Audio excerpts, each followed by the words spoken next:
आज का अपना टॉपिक है अस्पताल। सरकारी अस्पताल हो, प्राइवेट अस्पताल हो, मैं इन दोनों के बारे में बताता हूँ। आज आप किसी भी इलाके में चले जाओ, किसी भी इलाके में, कोई भी जिला हो, कोई भी राज्य हो, नगर अस्पताल हो, जिला अस्पताल हो, ग्रामीण अस्पताल हो, चाहे आपको राज्य अस्पताल, चाहे आप एम्स में चले जाओ। एम्स का तो मुझे नहीं पता, चाहे कोई भी एम्स हो, उसका तो नहीं बता सकता। लेकिन मैं जिला अस्पताल के बारे में बता सकता हूँ, नगर अस्पताल के बारे में बता सकता हूँ। क्योंकि जो राज्य स्तर पर जो अस्पताल होता है, जो एम्स होते हैं, चाहे दिल्ली एम्स हो, पटना एम्स हो, मैं बिहार का रहने वाला, बिहार की निवासी, छपरा निवासी, तो मैं केवल अपने इलाके पर जितना अस्पताल है उसके बारे में बताता हूँ। अस्पताल अच्छा खासा है, ऐसा नहीं कि अस्पताल खराब है, लेकिन अस्पताल की जो व्यवस्था है, व्यवस्था खराब है। अस्पताल का जो सोच होना चाहिए, सोच खराब है। सरकार लाखों रुपया देती है दवा के लिए, हजारों प्रकार की दवाइयां भेजती है यहाँ पर बेचने के लिए सस्ते दाम पे, लेकिन थोड़ा सा भी दवा इधर मिलता नहीं है। और मिलता भी है तो एक्सपायरी दवा मिलता है, उसको भी पैसा लेकर दिया जाता है। और अस्पताल का प्रबंधन देखो कैसा। अस्पताल, आप किसी भी अस्पताल में चले जाओ, सरकारी अस्पताल में जाओ, प्राइवेट अस्पताल में जाओ, आप सरकारी का ढांचा देखना और प्राइवेट का ढांचा देखो। सरकारी अस्पताल में इधर देखोगे थूकले है सब, उधर थूकले है सब, इधर घटिया आदमी, उधर घटिया आदमी। लेकिन प्राइवेट में नहीं मिलेगा, क्योंकि प्राइवेट उसका खर्चा देता है। सरकार भी खर्चा देती है साफ सफाई करने के लिए, लेकिन उसको साफ सफाई करके नहीं रखा जाता है। क्यों? वो पैसा होता क्या है, जो करोड़ों रुपया आता है साफ सफाई के लिए, स्वच्छ भारत अभियान के लिए, जो सांसद परिषद में आता है, विधायक परिषद में आता है, विधायकों को मिलता है, सांसदों को मिलता है, नगर के जो मेयर होते हैं उनको मिलता है, सिटी के मेयर को। लेकिन वो पैसा होता क्या है? आप अपने इलाके में चले जाओ, चाहे आपका नगर परिषद हो, जिसको जिला परिषद के नाम से बोला जाता है, वहां पर जाकर देखना कि जिला परिषद का स्ट्रक्चर कैसा है, वहां पर साफ सफाई कैसा है, वहां पर बाथरूम का सिस्टम कैसा है, वहां पर शौचालय का सिस्टम कैसा है। अगर नगर परिषद, जिसको जिला परिषद बोला जाता है, अगर उसका सिस्टम ठीक होगा तो आपके जिला का सिस्टम ठीक होगा। और मैं पूरे बिहार में घूम चुका, आज तक कोई भी जिला परिषद मुझे ढंग का नहीं मिला है। नगर निगम का ऑफिस में भी चले जाओ, वो भी ढंग का आपको नहीं मिलेगा। ढंग का बाहर का छोड़ो, अंदर भी उतना सिस्टम बाई सिस्टम नहीं होता है जो होना चाहिए। सरकार का मतलब मजाक समझ लिया लो, मजाक। लेकिन कैबिनेट बदलेगा, 24 के इलेक्शन में, 25 के इलेक्शन में कैबिनेट बदलेगा, और बदलने के बाद देखो कैसे बिहार की बदलाव होती है। बिहार दुबई बनेगा अपना, बिहार जरूर दुबई बनेगा। आप देखना, इलाज में सरकारी अस्पताल और प्राइवेट अस्पताल, इलाज में आप आते हैं पहला बार, तो जो प्राइवेट वाले इलाज कर देते हैं क्योंकि उनके पास सारा लेटेस्ट मशीन होता है। प्राइवेट वाले के पास लेटेस्ट मशीन होता है, लेकिन सरकारी में आपको नहीं मिलेगा। क्यों नहीं मिलेगा? क्योंकि सरकार खर्चा करती है, मानते हैं, लेकिन जो प्रबंधन होते हैं ना, जो काम करने वाले कार्यकर्ता होते हैं, वो पता नहीं सब पैसा कहाँ पचाते हैं, क्या खाते हैं, क्या नहीं खाते हैं। लेकिन उन पर इनकम टैक्स का छापा पड़ना चाहिए। मेरे ख्याल से कुछ लोगों पर इनकम टैक्स का छापा पड़ना चाहिए। जैसे में आप आ जाओ, जज, कुछ वकील को तो नहीं बोलूंगा, लेकिन जज, जज के बाद ऊपर चले जाओ आप, तो डॉक्टर, डॉक्टर पे तो पड़ता ही है, सरकारी अस्पताल के डॉक्टर। लेकिन सरकार डॉक्टर पर चाहे किसी के ऊपर भी छापा क्यों मारेगी? नहीं मार सकती, क्योंकि उसमें खुद वही इन्वॉल्व होता है। नहीं इन्वॉल्व होगा तो भैया उसका रोजी रोटी कैसे चलेगा? आज बिहार का 100% जितना भी मटेरियल आता है, चाहे गुड्स हो गया, चाहे कुछ भी, चाहे सिस्टम हो गया, चाहे पैसा, बिहार सरकार को कहाँ से जाता है? इलीगल धंधा से जाता है। चाहे आपको पुलिस देगी, फाइन के रूप में देगी, चाहे वसूली के रूप में देगी। नहीं तो अभी बालू की ठेकेदारी ऐसा चल रहा है ना, बालू की ठेकेदारी की वजह से ही बिहार चल रहा है। मतलब ऐसा कुछ लोग बोलते हैं, मेरा तो मानना नहीं है। लेकिन आप यहाँ पर आ जाओ, सिस्टम की बात कर देते हैं तो सरकारी अस्पताल की सिस्टम अलग, प्राइवेट का अलग। साफ सुथरा में भी सरकारी अस्पताल उतना ज्यादा साफ सुथरा नहीं है। दिल्ली एम्स की, पटना एम्स की बात अलग हो जाती है, क्योंकि वो एम्स है जहां पर सब पॉलिटिशियन जाते रहते हैं, इसलिए उसको ठीक रखा जाता है। और नहीं जाते तो उसका भी हालत खराब ही रहता है। आगे देखते हैं एम्बुलेंस। प्राइवेट अस्पताल वाले तो ठीक है भैया, उसका चार्ज लेकर आपको पहुंचा देते हैं, ठीक है। लेकिन एम्बुलेंस सरकारी अस्पताल में फ्री मिलता है, सांसद की तरफ से, विधायक की तरफ से, जो उस इलाका का मुखिया होता है उसके तरफ से भी, चाहे हमारा जो राज्य सरकार होते हैं, मुख्यमंत्री, उनके तरफ से। लेकिन जो भी एम्बुलेंस है सरकारी अस्पताल का है एम्बुलेंस, तो वो भी आपको कहीं छोड़ेगा तो पैसा लेगा ही। ठीक है, लोग खुशी खुशी दे देते हैं, कुछ लोगों के पास होता है खुशी खुशी दे देते हैं, कुछ लोगों के पास होता है वो नहीं दे पाते हैं, और नहीं देते हैं तो उनसे वो लोग मांगते हैं, लोग जबरदस्ती। जबरदस्ती क्या, वो इधर उधर तीन तेर इतना ना बात करेगा कि आपको देना ही पड़ेगा।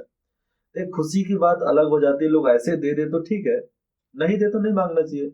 यह सरकार तेरे को तेल भरने के पैसा दे रही है, सर्विसिंग का पैसा दे रही है, तुमको पेमेंट देती है, मंथली इनकम, मासिक शुल्क मिलता है उन लोगों को, फिर भी उन लोगों को पैसा चाहिए बाकी का। अब उनका कमीशन अलग है, अगर किसी अस्पताल में छोड़ते हैं तो वहां से कमीशन उठाएंगे। सरकारी अस्पताल के एम्बुलेंस के ड्राइवर है तो क्या हुआ, लेकिन उधर से भी पैसा उठाएंगे। तो करप्शन जो है नीचे से चालू होता है, करप्शन ऊपर से नहीं है, नीचे से है। तो नीचे से करप्शन धीरे धीरे धीरे धीरे खत्म होगा, तब जाकर ऊपर करप्शन खत्म हो पाएगा, नहीं तो नहीं होगा। और रहा सुरक्षा की बात, मशीनों की बात, तो मशीन तो भैया लेटेस्ट चाहिए ही, मिल भी रहा है बहुत अस्पतालों में, लेकिन सुरक्षा तो चाहिए, 100% सुरक्षा अस्पताल में होना चाहिए कि फालतू का लोग वहां पर इंटर ना कर देवे। लेकिन आज के जमाने में अभी मैं अपने बिहार में बता दूं तो कुछ प्राइवेट ले लो, चाहे ट्रस्ट चला रही है उसका अस्पताल, नहीं तो दिल्ली एम्स, पटना एम्स, ये चीज भी हो जाते हैं जो ठीक तरीके से चल रहे हैं। आ चाहे जो भी प्राइवेट मतलब हॉस्पिटल है यहाँ पे, और एक से एक अमीर हॉस्पिटल भी है, महंगा हॉस्पिटल जो बहुत ज्यादा चलता भी है, खास करके बिहार में तो चलता है। क्योंकि लोग मरेंगे तो कहीं ना कहीं तो जाएंगे, तो अस्पताल में ही जाएंगे, दूसरी जगह तो जाएंगे नहीं। और अस्पताल में जहाँ फैसिलिटी उन लोगों को जल्दी मिल जाए वहीं पर जाएंगे, नहीं तो वहां पर जाने से क्या फायदा जहां पर जाने से पहले ही मेरा मरीज मर जाए, मेरे परिवार वाले जाने से पहले ही मर जाए, तो वहां पर जाने से क्या फायदा। मैं आपको बता दूं, आप किसी भी जिला में चल जाओ, मैं इधर से चालू करता हूँ नेपाल की तरफ से, पूर्वी चंपारण हो चाहे पश्चिमी चंपारण हो, आपको वहां पर मेडिकल इंफ्रास्ट्रक्चर मिलेगा, ठीक है, लेकिन इमरजेंसी कोटा में नहीं मिलेगा। जैसे आपके घर पे किसी को हार्ट अटैक आ गया, आप ये नहीं कि सरकारी अस्पताल में ले जाते हैं, मतलब एक अस्पताल होना चाहिए ना, प्राइवेट हो चाहे सरकारी हो, कि हाँ वहां पर ले जाएंगे तो हमारे परिजन बच जाएंगे। पैसा वैसा बाकी की बाद में बात हो जाती है, लेकिन हमारे परिवार वाले बच जाएंगे।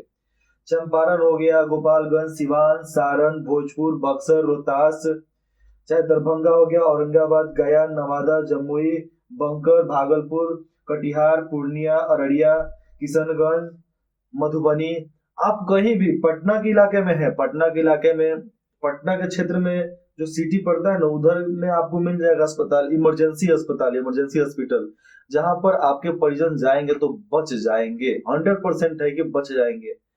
लेकिन जिस इलाके में मैं रहता हूँ, सारण डिस्ट्रिक्ट, छपरा क्षेत्र में पड़ता है, तो यहाँ पर अगर घर में किसी को कुछ हो जा रहा है तो प्राइवेट अस्पताल के अलावा वो कहीं नहीं जा सकता है, सरकारी में तो जाएगा ही नहीं, क्योंकि सरकारी के जो डॉक्टर है वो पहले ही बोल देंगे हमसे नहीं होगा।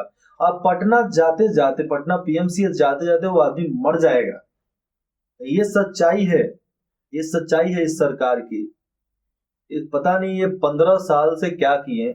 उसके पहले दो ही पार्टी तो लीडिंग पोजीशन में है ना बिहार में, राजद हो गया चाहे जेडीयू हो गया, और ये पता नहीं 35 साल में इन लोगों ने क्या कर्म कांड किया कि जिसके वजह से ना ही यहाँ पर शिक्षा व्यवस्था अच्छा है, ना ही यहाँ का अस्पताल अच्छा है, ना ही यहाँ का पुलिस सिस्टम अच्छा है, ना ही यहाँ का रोड ठीक है ठीक तरीके से, ना ही यहाँ का नगर परिषद ठीक है, ना ही गांव का पंचायत परिषद ठीक है। सब अपने पर निर्भर हो जाते हैं, सब अपना अपना देख रहे हैं। तुम्हारा क्या है भैया, आम जनता है केवल वोट दे देगी। जात पर वोट दोगे तो ऐसे ही मरोगे भैया, जात पर वोट दोगे तो मरोगे, और जात से निकल कर वोट देते हो, कामयाबी की तरफ वोट देते हो, जो आपको आगे बढ़ा सकता है उसको वोट दोगे तो आपको वो आगे ले जाएगा।